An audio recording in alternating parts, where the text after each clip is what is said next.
এই অনুভূতিগুলো শুধু আমার বা তোমার না, এই অনুভূতিগুলো আমাদের সবার। আজ আমরা কথা বলবো সেই অনুভূতিগুলো নিয়ে, যা শব্দের মাঝে হারিয়ে যায় কিন্তু হৃদয়ে থেকে যায়।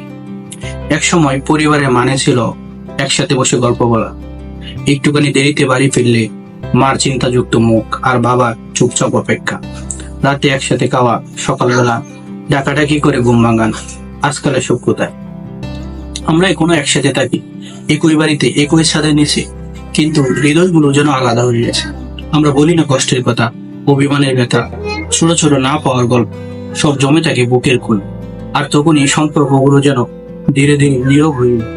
ঘরে একসাথে সবাই ফোনে ব্যস্ত, একই রুমে থেকেও কেউ কারো চোখে চোখ রাখে না। মাকে জিজ্ঞেস করি না তোমার কেমন লাগছে, বাবার মুখের ক্লান্তি দেখে বাইরের অভিমান টের পায়। চুপচাপ বোনটা আজকাল কেউ জানেন। আমরা ভালোবাসি ঠিক, কিন্তু সেটা বলা হয়, ভালোবাসি কি না বললে ধীরে ধীরে হারিয়ে যায়। আমরা একসময় গল্প শুনে বড় হয়েছি, আর এখন গল্পগুলো হারিয়ে গেছে। সময় হয় না, মন চায় না, নাকি আমরা ভালোবাসতে ক্লান্ত।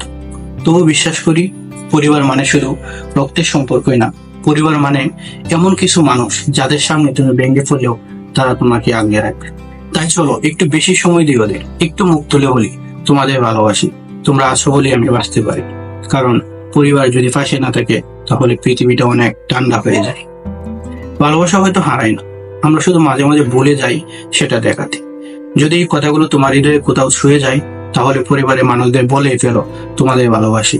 আর যদি কিছু না বলা থেকে যায়, আমি আসি, শুনবো, আমরা একসাথে শুনবো।